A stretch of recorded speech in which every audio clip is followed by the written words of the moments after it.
Hello friends, welcome to our channel. आज हम बनाने जा रहे हैं बेसन की पकौड़ियाँ जो कढ़ी में डालने के लिए बना रहे हैं, और वो भी एकदम रुई जैसी सॉफ्ट। देखते हैं कैसे बनाते हैं। ये मैंने बेसन लिया है, उसमें नमक ऐड किया है। अब उसमें थोड़ा सा पानी डाला है। पानी हमेशा थोड़ा थोड़ा करके डालिए जिससे कोई लम्प्स ना रहे उसमें। अगर एक बार गुठली बनी तो फिर ज़्यादा पानी डालने पर एक गुठली बनती है, इसलिए थोड़ा थोड़ा करके डालिए, फिर आपकी गुठलियाँ बिल्कुल नहीं बनेंगी।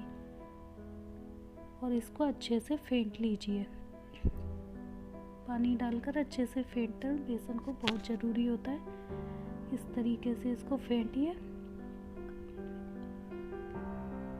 आपकी पकौड़ियाँ एकदम सॉफ्ट बनेंगी। और रुई जैसी एकदम सॉफ्ट पकौड़ियाँ बनाने के लिए, मुलायम पकौड़ियाँ बनाने के लिए मैं आपको एक ख़ास टिप भी दूंगी, जो आप देखिए आगे कि ऐसा क्या डाला है इस पर मैंने कि मुलायम पकौड़ियाँ बने। और ये थोड़ी सी हींग मैंने नमक के साथ पीस के रखी हुई है, क्योंकि काफ़ी स्ट्रॉन्ग हींग होती है, इसलिए वो थोड़ी सी डालिए। अब ये है मेरा सीक्रेट टिप, ये है इनो को मैं बहुत थोड़ा सा डालूंगी और अच्छे से मिक्स कर लूँगी। ये बहुत थोड़ा इनो मैंने डाला है।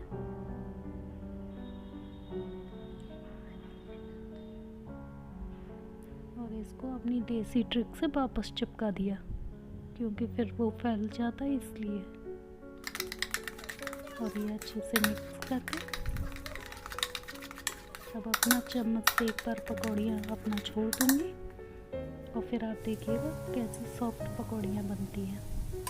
कढ़ाई बहुत ज़्यादा गर्म हो गई है फ्रेंड्स, तो ये लाल और रेड होने लगे हैं, तो इसीलिए मुझे लगा कि पहले इनको थोड़ा सा जो डाले हैं इन्हीं को चला देती हूँ, उसके बाद नेक्स्ट बैच डालती हूँ। पहले मैं इन्हीं को निकाल लेती हूँ। और आप एक चीज़ देखिए, इनो डालने के बाद ये जो पकौड़ियाँ हैं ये कितनी ज़्यादा फूली हैं। और रियली बताऊँ, मैंने इनो फर्स्ट टाइम ट्राई किया है पकौड़ियों में, आज तक कभी इनो डाला नहीं है। पर खाना सोडा मेरे पास था नहीं, मंगाया भी नहीं है अभी।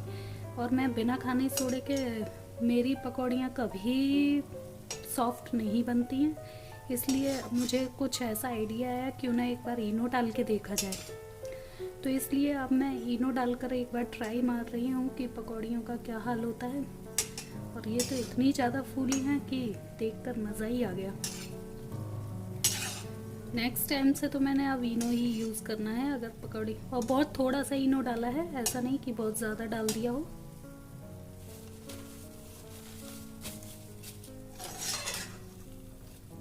अब मैं इनको निकाल लेती हूँ, क्योंकि कढ़ी के लिए एकदम रेड की ज़रूरत नहीं है, थोड़े से ही चल जाएगा। अब मैं डालती हूँ नेक्स्ट। आप ये ध्यान रखिएगा कि अच्छे से फिटा हुआ होना चाहिए। आप अच्छा फेंटेंगे, गुठली ना रहे, तो अच्छी पकौड़ियाँ भी बनेंगी। इस बार मैं अभी स्पून से डाला था, इस बार मैं हाथ से डालने की कोशिश करती हूँ, क्योंकि स्पून से थोड़ा ऐसा लग रहा है कि टाइम लग रहा है थोड़ा ज़्यादा। अब मैं हाथ से डालती हूँ।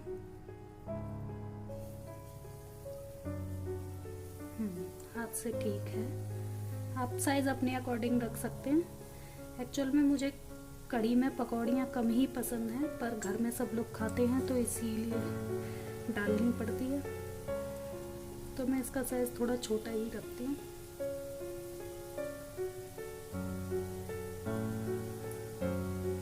बट जो पकौड़ियों का टेक्सचर इनो डालने के बाद आया है, वो तो मुझे खाने सोडे से भी नहीं मिला।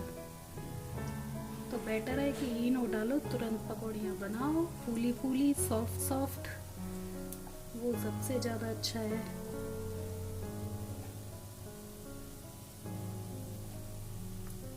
और बाकी अगर आपकी फूल जाती हैं, ऐसे ही सॉफ्ट बन जाती हैं, तो फिर आप ऐसे ही डाल सकते हैं। मेरी नहीं बनती तो मैंने इनो यूज़ कर लिया, पर फर्स्ट टाइम किया है, कोई आइडिया नहीं था कि कैसी बन जाएगी, लेकिन लगता है कि अच्छा आइडिया था, बन ही गई हैं।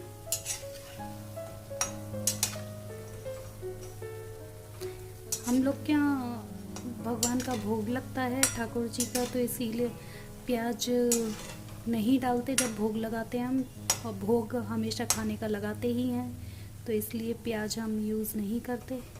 अगर कभी प्याज डालना होता है तो अलग से बनाते हैं फिर ठाकुर जी का भोग, तब कभी प्याज की कोई चीज़ बनाते हैं, बाई चांस वो भी कभी बनानी होती है तो, नहीं तो हमारे यहाँ हमेशा बिना प्याज का खाना बनता है। तो इसलिए अगर आप प्याज डालना चाहें तो आप ऐड कर सकते हैं पकौड़ियों में, कढ़ी छोंकने में, जिसमें भी। हम लोग के यहाँ सिंपल कढ़ी बनती है बट ऐसे ही। बस अब मैं इसको निकाल लेती हूँ क्योंकि अब ये लगभग हो ही गई है,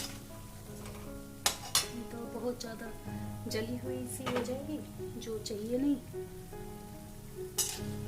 और फिर इसमें से इस ऑयल को कम करके इसी ऑयल में मैं कढ़ी में तड़का दूंगी, और फिर कढ़ी को हमको चलाते रहना पड़ेगा।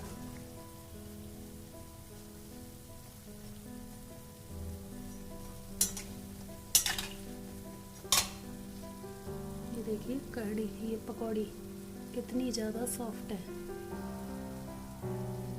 आप ये ट्रिक ज़रूर आजमाइएगा।